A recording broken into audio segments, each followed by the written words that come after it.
Сегодня российский государственный праздник, День народного единства.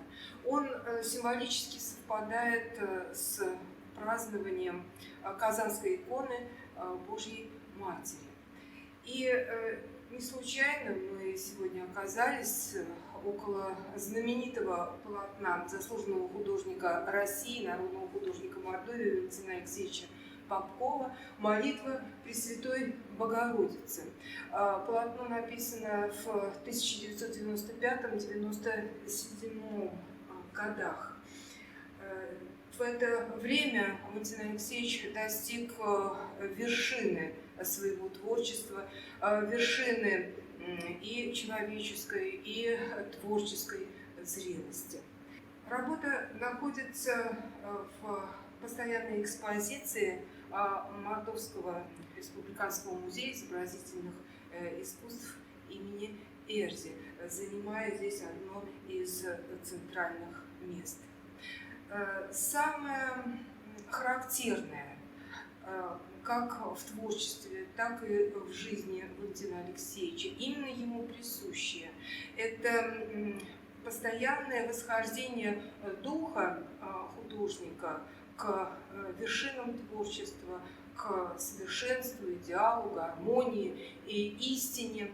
И это насыщает его образы глубинным психологизмом. И это делает его творчество постоянно актуальным. Его искусство и философично, и обозначено крупной мегатемой. Это путь человека, человеческой души из тьмы к свету. Вот об этом как раз и рассказывает его полотно «Молитва Пресвятой Богородицы». Валентин Алексеевич Попков, рожденный в год Великой Отечественной войны, начало 1941 году, он впитал в кровь свою вот это удивительное ощущение могучей державы, великой победы советского народа над фашизмом. И всю жизнь он был патриотом, он был верным сыном Отечества, и творчество его посвящено вере и Отечеству, о чем и идет речь в молитве Пресвятой Богородицы. Эта молитва написана на вот этом рулоне бумаги, свертки, и это как заповедь будущим поколениям наших соотечественников от Валентина Алексеевича Попкова. Валентин Алексеевич первый в искусстве Мордовии так открыто заявил эту тему души человеческой. Как же он раскрывает и изображает то, что не поддается изображению. То, о чем мы только можем догадываться, мы ощущаем внутри себя, но никогда не видим, можем только об этом размышлять и чувствовать. Душа человеческая, вот какая она. Эту задачу Валентин Алексеевич выполняет удивительно, ярко и поэтично, и с высокой степенью духовности. Его работы, которые раскрывают тему души человека, они всегда наполнены каким-то глубинным таким и философским смыслом, и психологическим значением. И в этом он отчасти опирается на традиции древнерусской иконописи с ее символикой, с ее множественностью смыслов, глубинным содержанием. А с искусством иконописи Валентин Алексеевич очень тесно знакомиться. Когда он работает под руководством заслуженного художника РСФСР Зиновьева в центре лаковой миниатюры Палихи в 1970-е годы. И он постигает вот это изящество смыслов, изящество символического языка иконы, что отражается, конечно же, в его творчестве. С темой души человека связана такая характерная особенность работы Валентина Алексеевича. Это особого рода бытийность. То есть он сосредотачивает свое внимание на показе, на раскрытии тайны души человека. И это приводит его к отказу от внешнего действия, да, от фабулы. И он переключается на внутреннее действие. И вот то, что в этой картине совершенно отсутствует какого-то рода фабула, нас приводит к тому, что мы начинаем понимать вот эти подспудные какие-то течения смысловые, которые вкладывает Валентин Алексеевич в этот холст. Нет действия, но за этой нефабульностью раскрывается целая сложная дорога к храму. И полотно звучит как иносказание, как исповедь самой души художника, как ответ на многие вопросы, которые человек задает сам себе. И где же эта красота, которая спасет мир, и когда ее время наступит, а может быть, она уже зашла в этот мир, да мы слепы, ее не замечаем. Мягко лучит свет зажженная свеча пред иконой Казанской Божией Матери. Ее теплые лучи сливаются с потаенным светом, озаряющим икону, как присутствие Святого Духа. Пламя свечи – символ вечно горящей души в пространствах мироздания. Оно изображено в предстоянии величественному в доброте своей образу Богородицы. О многом говорят выбранные художником масштабы предметов и их соотношения. Образ строится экспрессивно-символическими средствами. Каждая его деталь имеет глубокий подтекст. Ночь тиха, пустыня внемлет Богу, и звезда звездою говорит. В небесах торжественно и чудно спит земля в сиянии голубом. Что же мне так больно и так трудно? Жду чего? Жалею ли о чем? Так и просятся слова Михаила Юрьевича Лермонтова в память, когда мы взираем на это окно, открытое во Вселенную.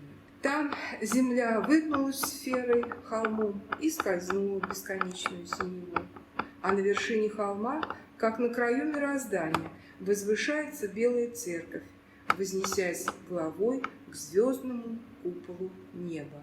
В пластических массах полотна вообще царит купольность, скругленность, мягкость абрисов, передающих атмосферу доверительной открытости души молитве.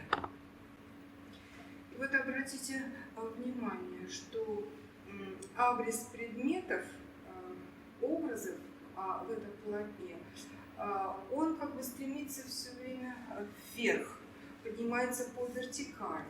Это касается и пламени свечи, и образа самой Богородицы, и ее нимба, и полотенца на иконе, и вот этой скругленной арки окна. То есть вот эта купольность как готовность души перейти в потоки мироздания, готовность души соединиться с Богом, с молитвой. Как же Валентин Алексеевич достигает вот этого ощущения? Ну, во-первых, композиционно. Обратите внимание, что картина как бы состоит из двух частей.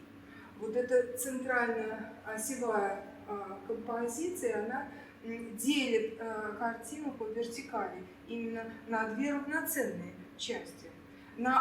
Как страница книги мироздания раскрывается перед нами. На одной странице это икона с образом Богородицы и Иисуса Христа, а на другой странице это окно и вся Вселенная, все мироздание здесь присутствует. И получается так, что они как бы отзеркаливают друг друга. То есть речь здесь идет иносказательно о том, что икона – это открытое окно в мир. И мы, взирая на икону, взираем на Вселенную. Художник иносказательно, условным языком рассказывает основную мысль данного полотна о том, что мир, который мы видим за этим окном, он как бы плавно перетекает и вот в интерьер этой комнаты, показанной художником, часть этой комнаты перед нами. Голубоватый свет еле струится сквозь стекло, проникая к нам сюда, в наш мир. И в то же время вот это пламя свечи, теплый свет нашей души, нашего дома, он уходит в потоки мироздания. Так соединяются два мира, или, скажем так, космос и микрокосм нашей души. Очень красиво художник нам представляет эту мысль в полотне. Ну и, конечно же, поражает не только композиция, которая, между прочим, напоминает немножечко и вот этим вот углом комнаты нос корабля, покачивающегося на волнах. Это вот этот дом, этот уют, этот наш мир, он плывет по таким синим, красивым потокам Вселенной. Вот у Валентина Алексеевича часто бывает этот прием, когда он показывает нам вершину холма, вот она, да, и наш вот этот дом, это наша комната уютная, она оказывается именно на вершине холма. И кажется, что сейчас этот холм нам дает вот такое поступательное движение ввысь, и наша душа взлетает и уходит в потоки Вселенной. Но не только композиционно мастер нам передает движение души человека, но и психологически насыщенным цветом. Цвет у него всегда условен, ассоциативен, как вот в этой картине. И, конечно же, наполнен человеческими переживаниями, настроениями, опять-таки же движениями нашей души. Это и такой золотисто-оранжевый с охрой, и глубокой синий. И вы посмотрите, какой здесь белый цветок расцветает на фоне этой мирозданческой синевы. Это роза, белая, символ небесной чистоты Богородицы. Именно цветом здесь передается невыразимая дымка памяти, тончайшая ткань ассоциаций и мелодия самой души. Очарованием, обаянием целостного духовного мира сияет полотно Валентина Алексеевича Попкова «Молитва Пресвятой Богородицы». Настроение, разлитое в интерьере, в самой иконе, передается переливчатой, светло-золотистой, палевой дымкой, преобладающей в полотне и придающей сцене какую-то особенную теплоту. Едва приходящие оттенки душевного состояния не договариваются, не конкретизируются. Художник как бы дает нам возможность домыслить эту картину самостоятельно, раскрыть глубоко спрятанную тайну в этой картине. И вся утонченная, живописная прелесть ее, она направлена на то, чтобы мы глубоко прочувствовали вот этот подъем поэтический, молитвенный, светлый подъем, глядя на работу Валентина Алексеевича. А он здесь раскрывает ярко, просто-напросто русскую душу, которая всегда готова вознестись за веру и отечество.